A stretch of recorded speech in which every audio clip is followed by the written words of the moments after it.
So we just thought it might be good for everybody to see what Thomas Say might have thought about the last couple centuries if he returned today and could talk a little bit about the things he did and all of the things he discovered. So without further ado, please enjoy The Frontier Scientist.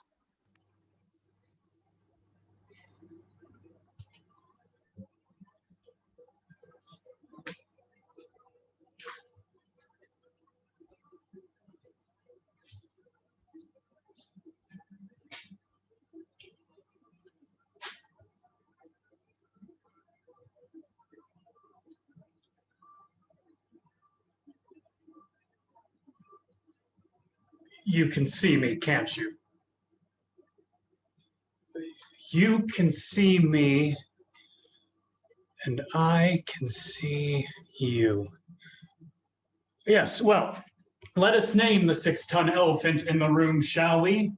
I am a ghost, or a specter, or, if you haven't a healthy respect for the dead, a creepy ghoul. I am not a zombie, so let's put that notion away at once, shall we? Are you haunting this place, you may ask? Well, yes and no. Ghosts generally stick around when our earthly lives have been cut short. We haven't a say in the matter, it's simply part of the deal. I died fairly young, just 47 years of age, from a disease which was then called bilious fever. Oh, and a nasty bout of dysentery, which was absolutely awful. I mean, the smell alone was... Ugh. You know, I haven't talked to anyone in over 184 years. So, let's waste no more time. Here we go. You'll like this. A good adventure story for you. So there we were, camped out near a creek in the Missouri Territory. A plume of dust springs up in the distance, a war party approaching on horseback. Within seconds, our little band is surrounded by at least 100 Pawnee warriors. They want our horses, tobacco, whatever else we have. So we gather back to back in a circle, draw our pistols, and better yet, let's make good use of our time and dive right into the science, shall we? Oh, I've been waiting over a century to discuss this with someone. On the matter of mollusca, when considering the fundamental biologies of both species, what, in your opinion, is the greatest distinction between the Dreissena polymorpha and the Corbicula fluminea? I know, so many choices. Where does one begin to decide, am I right? Here, how about this one? What is your favorite quality of the Pyractomenia angulata? And please, for the sake of time, just choose one.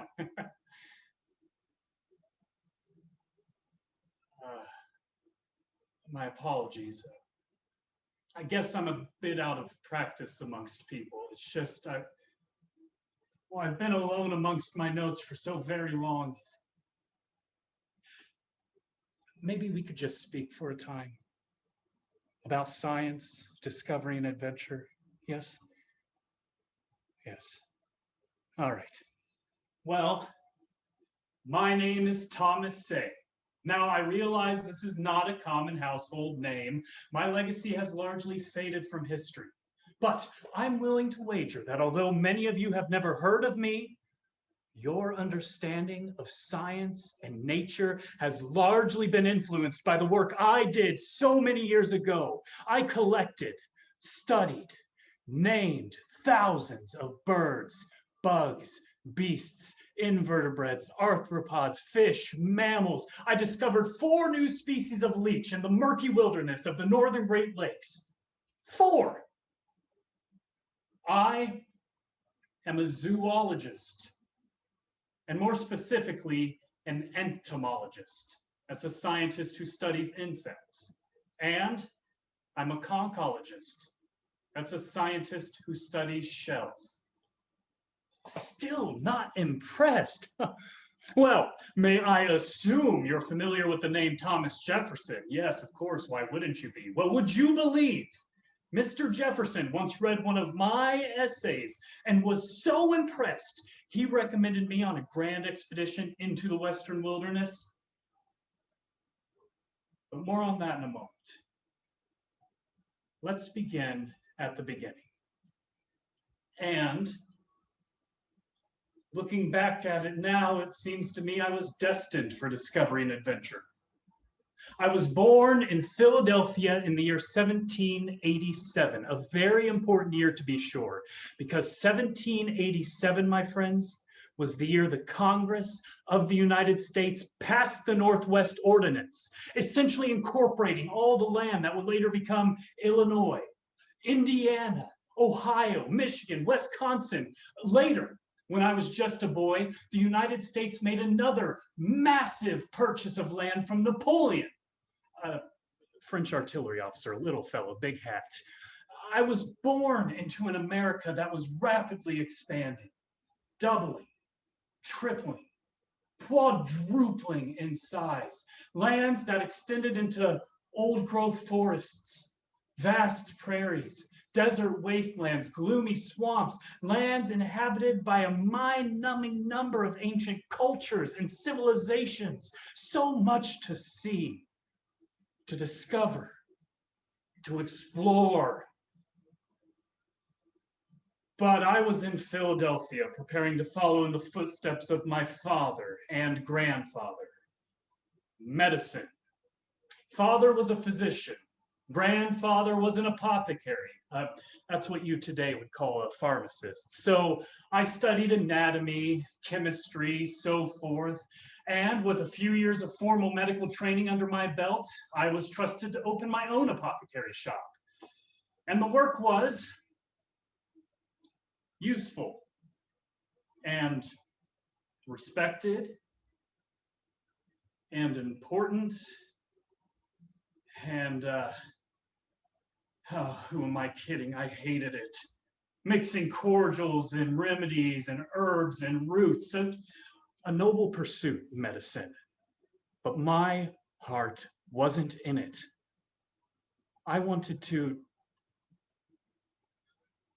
be out in nature, to read nature like a book.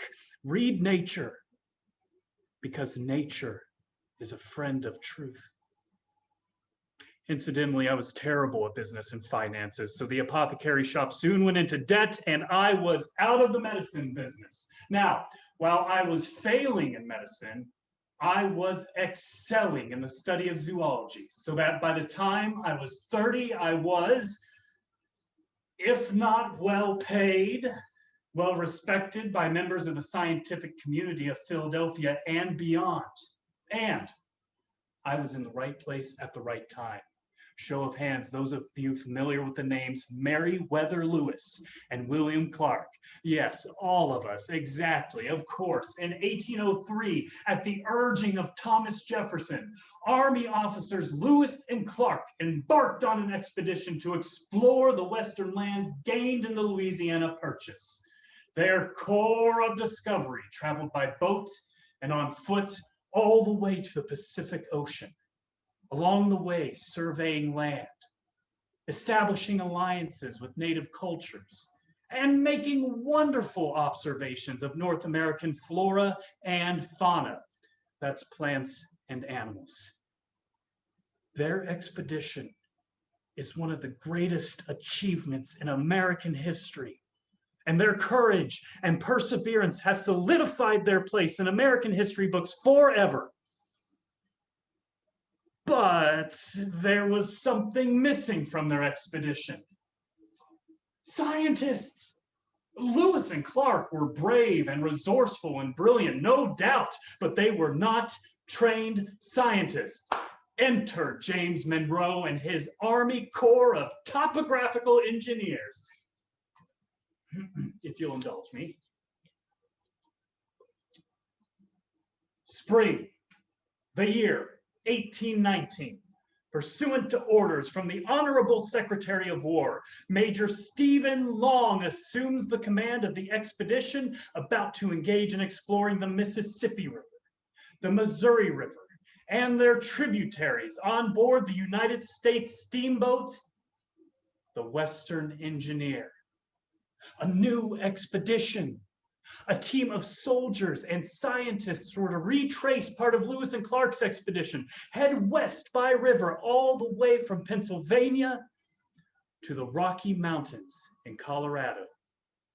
Army Major Stephen Long would head the expedition and bring with him a botanist, a geologist, 2 professional artists to sketch and paint the specimens and scenery, and finally, a zoologist. Guess who was chosen? I know, right? The excitement was almost more than I could bear, but I made the necessary preparations for the long journey ahead because, well, think about how you get where you're going nowadays. Well, travel in my day was, how should I say this, hard. There were no planes or cars. What now takes minutes took hours. What now takes days took weeks. But curious minds have always been at work, especially back then. You see, in the early 1800s, traveling by river was the most efficient way to travel.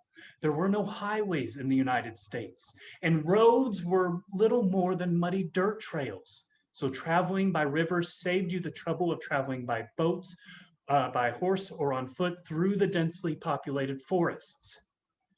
Trouble was, Lewis and Clark's expedition took them up the Mississippi River and up the Missouri River, up river the entire way, and imagine rowing a boat for hundreds and hundreds of miles against a powerful river current. But enter science and technology to save the day. By 1819, a decade and a half had passed since Lewis and Clark's expedition, and Major Long's expedition would have the crucial advantage of steam power. You see, your cars, your planes run on oil and electricity, but in my day, steam was the latest scientific breakthrough. Our expedition would head up the Mississippi River and up the Missouri River, upriver on a boat powered by a steam engine. The boat appropriately named the Western Engineer. And what a sight. 75 feet long by 13 feet wide. A wood-burning furnace with a tall chimney pipe heated 3 large boilers of water. As the water heated up, pressure built up inside the boilers, and a complex series of pipes channeled that pressure into turning massive paddle wheels at the stern of the ship. Painted on the paddle wheel housing was the name James Monroe in honor of the president. Oh, the best part of the design, an enormous pipe made to look like a giant serpent. This pipe released excess steam and looked like a hissing, fire-breathing dragon as it did so. Inside, the boat was packed to the gills with food, water, medicine, art supplies, ink, survey equipment, so forth. Spring 1819, and boom, with the ceremonial firing of a cannon, we were off. The journey began, the ship departed, and we, its occupants, looked ahead with ambition and a thirst for knowledge never to be stopped again. And it was a disaster almost immediately. There was always something wrong with the boat. Pipes burst, boilers leaked, wood from the furnace didn't burn hot enough to create the proper pressure. River mud choked up the pipes, branches bumped and snagged the boat, causing delay and damage to no end. We hadn't even made it to Cincinnati, Ohio, before we had to stop for a full 9 days for engine repairs. But we did our best to keep our spirits high, and there was always work to be done. I busied myself with collecting and observing as many species of fish, amphibian, cephalopod, arthropod, bird, bird. My goodness, I haven't thought about this in some time. A show of hands, those of you who have ever seen a picture of a Carolina parakeet. Ah, a remarkable bird with red, orange, bright green feathers, a living creature that looks as though it were formed from a rainbow. I wish you could have been there with me on the deck of the Western Engineer, watching the Carolina parakeets, hundreds, thousands of them darting above the forest canopy, perching on the branches that jutted out over the water. But they're gone now. Destruction of forests over the years proved simply more than they could bear. And the last one died in the zoo a number of years ago. The expedition continued, and soon we reached the end of the Ohio River and began the arduous journey up the Mississippi River and up the Missouri River, hundreds and hundreds of miles away from home. And think about how you transmit information nowadays. Yeah, thousands of ways. You can send a whatchamacallit on your computer-do, or do the thing with your thumbs and send a text to what's it to someone thousands of miles away instantly. But 1819, there were no computers, no telephones. From our location, we couldn't even send anything back by mail. We had stepped off the map, quite literally. And every note taken, every specimen collected, every sketch or painting completed, every rock or mineral collected had to carefully be stowed and preserved in order to physically bring back months later. We were a floating museum in the middle of a vast wilderness, charged with the task of propelling human knowledge while also avoiding disease, starvation, and attack from wild animal. It was an important responsibility and a scary one. One time, a group of us became lost. Our pack horse had broken free and decided to hightail it out of there. So we wandered through the thick and thorny brush well into nightfall, hefting heavy bags of equipment and getting eaten alive by prairie flies. That night we ate meat from a hawk. It was the only thing we'd been able to hunt, and I would not recommend it. Another time, a small group of us was on a land excursion, thanks to the help and good company of a group of Kansa Indians. Now, we had stopped for the afternoon and decided to set up camp. Our interpreter for the various native languages, a man named Dougherty, headed off on a hunting expedition for dinner. I settled in to take some notes, and all was well. Until suddenly and without warning, the Kansa warriors sprang up, ran from the camp, mounted their horses, and bolted away over the distance and out of sight. And we soon found out why. A huge war party of Pawnee warriors rode up on us. You see, the Kansa and the Pawnee were at war at this time, and fights, skirmishes, often deadly ones, were all too common in the open wilderness. Now, some of the warriors dismounted and greeted us kindly, and we felt an enormous sense of relief. But then they began leading away our horses, taking up our bags of supplies, sorting through our weapons, deciding which ones to keep, and things quickly became tense and uncomfortable. We were scientists, not soldiers, and with Dougherty gone, we had no way of effectively communicating, and we were outnumbered 10-1. We drew our pistols, circled around the remaining supplies. Agonizing moments passed as one of the warriors raised a war whistle to his lips. One blow of that whistle would set the whole thing off. A fight right there with us on the losing side without a doubt. We shouted. They shouted back. Dozens of warriors took up their bows and drew their arrows all the way back to the sharp-pointed tips. We raised our pistols and Finally, Dougherty rode up, shouted something in the language of the Pawnee, and the warriors slowly retreated. But it was a close call. It's an ugly thing how often members of the human species fall into violent conflict. It's a constant game of opposing wants. The Pawnee wanted our supplies to aid in their war with the Kansa. We wanted our supplies to complete the expedition. Years later, native cultures in the region would face conflict from those who wanted the land itself for farming. And later on, it'd be not about wanting the land, but wanting the valuable materials below the land, and so on, and so on, and so on. And as a ghost, it's been hard to see this kind of thing play out again and again, and to know that I've played my own part in it. But still, I think I can say with some degree of certainty that in my time, my only want was for knowledge. Let's talk knowledge.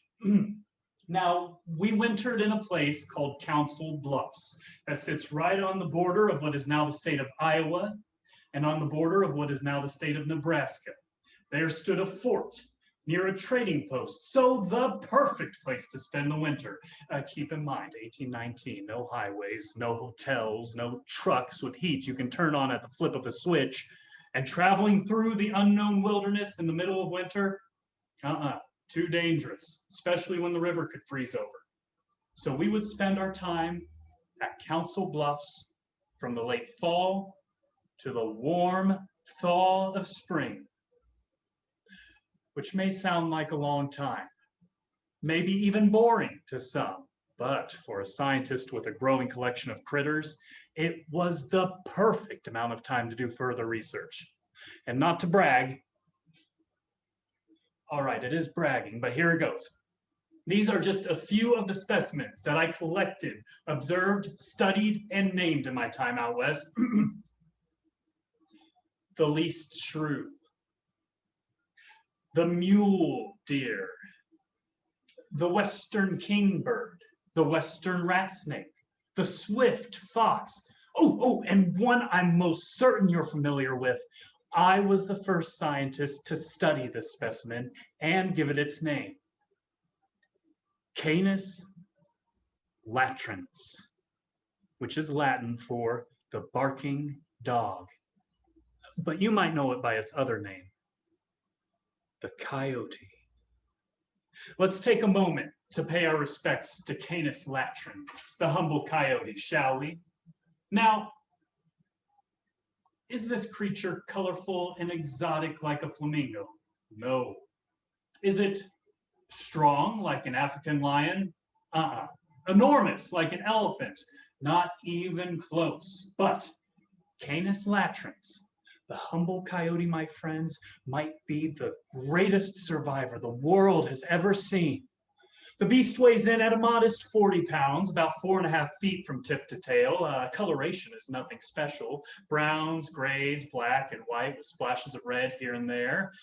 Its cousin, the gray wolf, is bigger, stronger, and gained, as I've noticed, more popularity in literature, pop culture, and so forth. But what of that? Remember, read nature, because nature is a friend of truth. Careful examination of the skull of Canis latrans will reveal that its brain casing, that's the hollow part of the skull that houses the brain casing is larger than that of the gray wolf. Many times in nature, it pays to be smarter rather than stronger. Latrans is also an expert hunter, utilizing sight, smell, and hearing to track down its prey. It feeds on basically anything from rodent, deer, fish, amphibian, reptile, insect, certain types of vegetation. This thing successfully hunts porcupine. Porcupine. And it's proven it can live essentially anywhere. Now, in my day, during the 1819 expedition, Canis latrans was often called the prairie wolf because it only lived in the western portion of the United States, the prairies. The East Coast, the Midwest, was largely dominated by Latrin's cousin, the gray wolf. But in the early 1800s, the gray wolf was largely pushed out of places like Pennsylvania, Ohio, Indiana, and so forth. Odd, considering native cultures in the region were able to live alongside the gray wolf peacefully for thousands of years in the Midwest. But the United States was expanding. And as settlers arrived by the day, the gray wolf was literally shoved out of the way. Deforestation, that's the destruction of old growth forests. Deforestation and farming were simply too much for the gray wolf to handle. And the species became what is known as extirpated. Not extinct, but removed from certain parts. Canis latrans was able to take advantage of this gap in the food chain and has been quite comfortable living amongst the densely populated areas, even learning to use the human population to its advantage, going through the garbage for a meal or hunting the occasional pet dog or cat. They're often known as pests nowadays, but don't blame them. Humans have changed the face of this planet. Animals are just trying to survive. Where was I? Ah, yes, adventure. All good things must come to an end. And as our winter at Council Bluffs wound down and the ice began to melt, we pressed on. Science and knowledge, you know? But this next part of the journey would prove a different kind of expedition altogether. For one, the depth of the Platte River was so shallow it would not allow for a boat of any significant size. So, the Western engineer, Leakey, Smoky, infuriating as she was, would not continue with us. We would travel the Platte River on mule and by foot, which was no easy task. I won't lie, it was rather uncomfortable seeing the fur traders, the Indians, the hunters laughing, scoffing that we were insane to undertake such a mission. One warrior warned that we would need long hearts that extended from the earth to the heavens to survive the ordeal. He warned that the road ahead held nothing but danger from man, beast, and lack of food and water. What would you do? There is a very good chance that if we departed along the Platte River, we may never return. Would you risk it? Travel into the unknown? No one could blame you if you turned back now. We took the chance. Continued west in June of 1820. It's not that we were brave or any silly notion like that. I don't know. Sometimes you just feel like you truly don't have a say in the matter. Like you have to do what you were meant to do. It was my job to gather knowledge. So for me, there was no turning back. Onward, for knowledge's sake. Well, after about a day, I regretted my decision terribly.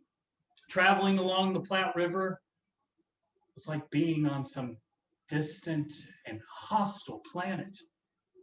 Vast stretches of dry prairie, not a tree in sight, relentless heat. The current was at one moment a low trickle, and the next a roaring torrent. One time when we were crossing the river, my mule lost its footing, and I was plunged into the depths, only to be washed ashore, gasping, helpless, out of breath, exhausted. Even the terrain itself was terrifying. You constantly had to be on the lookout for sharp, pointed, spiny vegetation, or else risk those sharp points puncturing your shoe and perhaps puncturing your foot. We saw all manner of strange creature. A tiny little owl that lives in underground burrows. And we saw vast groups of familiar creatures as well. We would crest a hill to see 10, 2,000 bison herding in the prairie. The next morning, they'd be gone, vanished, having moved on in the night. On we pressed, west, baking in the heat, moving slowly as if we oozed like some thick and sticky tree sap. Then, on the last day of June, 1820, after traveling 1,000 miles through unforgiving terrain, there they were, the Rocky Mountains. Close your eyes and think back on your time for just a moment. Have you ever seen something and you had to convince yourself that it was truly there in front of you? As if it were too beautiful, too powerful, too huge to actually be real. I was a pharmacist from Philadelphia. Yet here I was, standing in front of the Rocky Mountains, a tiny human who had inhabited this earth a mere 33 years, standing in front of an 80-million-year-old formation of rock. In truth, they were so huge, I didn't think they were real at first. I thought they were a bank of white clouds hanging in the sky. Your country holds a geological wonder in this mountain range. It spans 3,000 miles from New Mexico up into Canada, reaches 15,000 feet at its highest point. A good friend of mine, Mr. Seymour, he was one of the artists along the expedition. He gathered canvas and art supplies and set to work painting a landscape portrait of the mountains. And actually, it was the first published painting of the Rocky Mountain Range. Several more have followed since. They were beautiful. Unfortunately, our time there didn't last long, because our next matter of business was to travel along the Arkansas River, back to the Mississippi River, and link up with our faithful steamship, the Western Engineer. Now, one always expects the journey home to be easier, as did I, for we had beaten the odds, survived in one piece, and I personally had collected an unparalleled wealth of knowledge.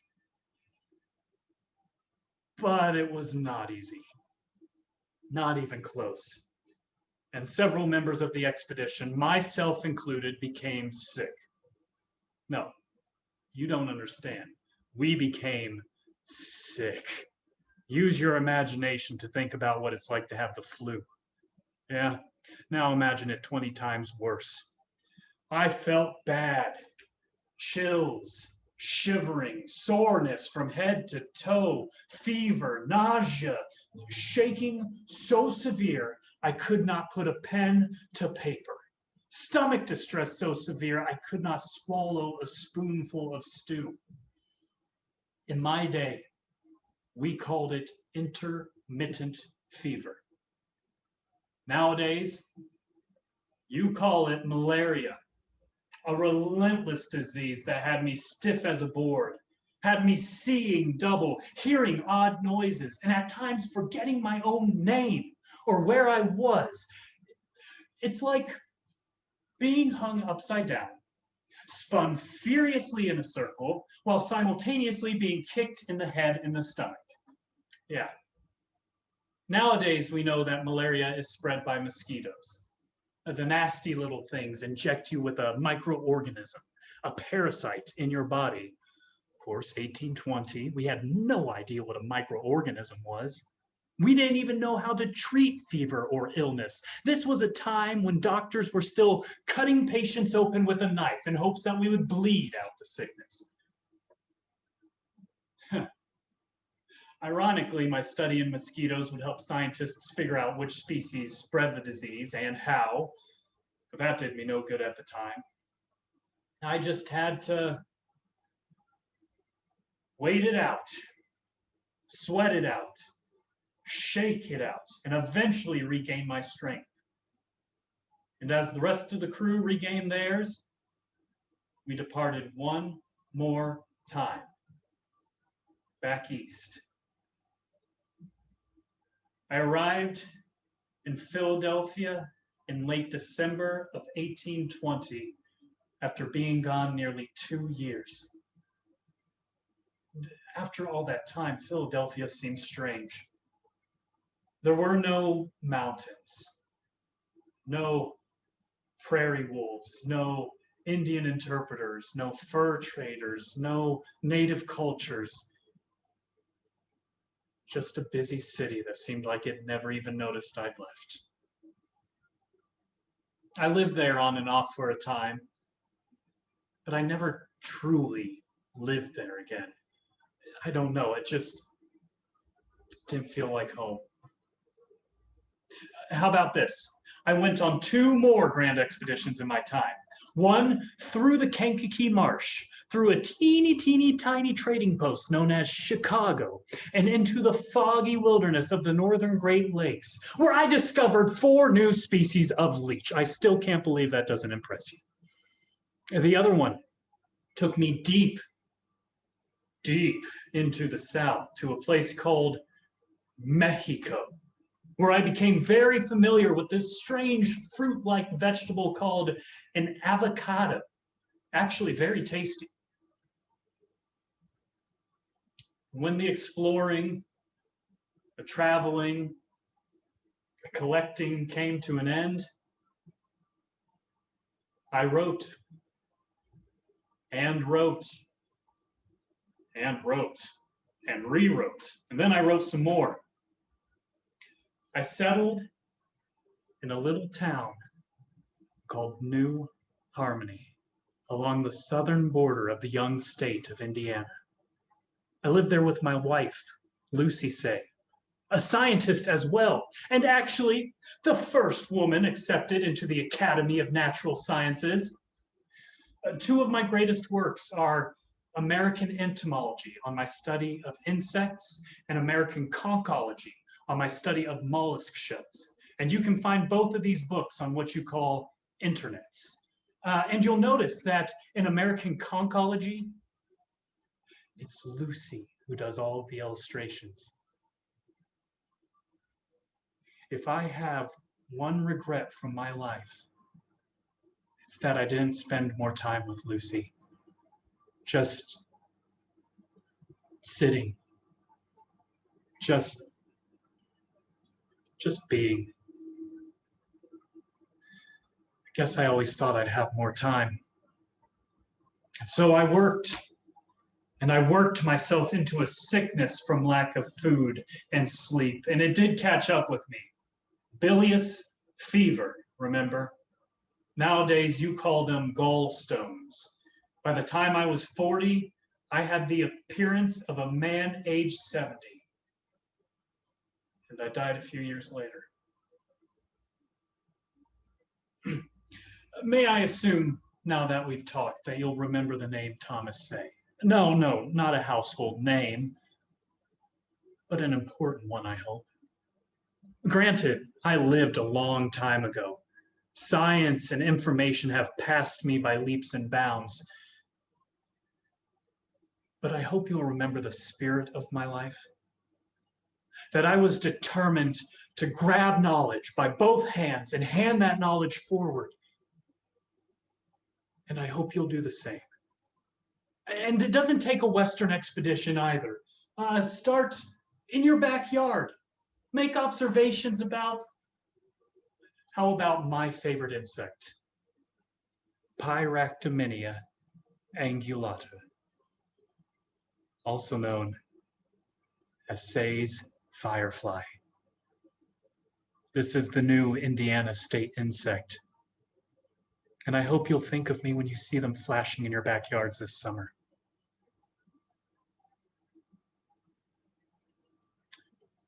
Do good in this life. Remember, you have a responsibility to those around you, and also those in years to come. And remember, Never be afraid to read nature, because nature is a friend of truth.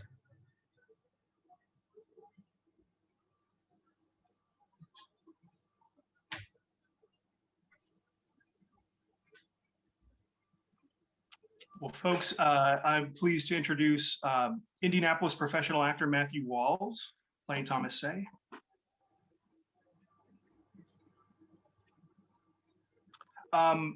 We have some time to talk. Does anybody have any initial questions about the performance or what we do, or questions about Mr. Say and all the good work he did? We just, you know, he had a really big life. We did focus on the Western expedition because we think it's pretty fascinating. But yeah, let us know if you have questions. Claire, you're here, right? Yes, I'm here. I'm here to facilitate if need be. So again, if anyone has any questions, feel free to share them. And thank you so much, Matt. That was fantastic. Very interesting. I appreciate your passion about Lucy. I think Lucy gets forgotten sometimes, and yes. I like when people talk about her. So Claire, I was glad you mentioned her. Claire, I'm glad you brought that up. Something that inspired me with the Thomas Say story was the importance of art when it came to science at this time. Seeing is believing. You know, he went west 2 decades before even the most primitive photography. So the idea that painters had to come with them and that painters had to work on the books as he described these creatures. Here are a couple of the images here of Lucy's work that you see in American Conchology. Really beautiful stuff. They met on the way down to New Harmony. Probably had some interesting and romantic conversations about shells and insects and things like that. So we do have another question, and I'm not sure if Ben or Matt will know this one, but there might be someone else on this call that might. So you are buried here in New Harmony on the grounds of the Rapp McClure Mansion. Did you pick that space, or after you'd passed away, did someone else pick that space for you? That I don't know. Ben, do you have an answer? That's a good question. Yeah, it may have been Lucy's decision, but if Claire, correct me if I'm wrong, I think part of the reason Thomas stayed down there was because zoology was not a profession or a job. You know, scientists weren't, they didn't do it as their job, as strange as that is to believe. So I think McClure was his kind of sponsor. Yeah. Is that right? Yeah. I'm not sure. I know Marlene and Linda, 2 of our wonderful tour guides who research a lot.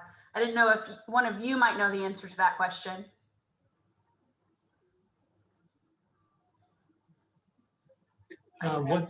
What is the special spot, if I may ask? So it's on the grounds of the Rapp McClure Mansion, a special tomb. It's a tomb. It's bricked in. It's fenced in. It's on the grounds of private property. I saw it last month for the first time. It was really something. It gave me chills. Yeah, it's a beautiful spot, and that's the very good question. I'm not sure. I think Dan asked that question. I've never considered that, so. It looks like Marlene's trying to maybe figure out how to unmute. There you go. I can't answer the question, but I would guess that it does have to do, and Linda stepped out for a minute, so I would guess that it does have to do with the fact that McClure was benefactor, and unexpectedly young. Mm-hmm. But I can't answer definitively. Well, something to look into further. I'll do a last call for questions. If anyone has them. Again, thank you so much, Matt. That was fantastic. This is our 2nd program with Timepiece Theater, and they've both just been absolutely fantastic. So we're so glad that we've been able to connect with both of you and work with this. So if no one else has any questions, I'll just kind of do a wrap up real quick. Again, this was recorded. It will be posted to our YouTube page, hopefully in the next, excuse me, a week or so. and then you'll be able to watch it that way. We do have other virtual conversations coming up the last half of the year. We're working on kind of finalizing that schedule, but the best place to find that information is at our website, which is usi.edu/H&H. And it looks like a question did come in. Oh, it was answered. Okay, we're good. So the question was, who invited Thomas Say to New Harmony? And that was William McClure, of course. He arrived after William McClure had invited him. And yes, he was on, just saw that other question, he was on the Boatload of Knowledge, which we will be celebrating in the next 4 years, as the bicentennial is 2025 and 2026. As I believe I mentioned before, we do have more programs planned with Timepiece Theater in the future as well. Great. So we have more opportunities to work with them. So I think that about wraps it up. Again, thank you everyone for attending. Thank you, Matt and Ben, for being here. And I hope to see everyone soon. Thanks for having us, guys. I appreciate it. Bye-bye.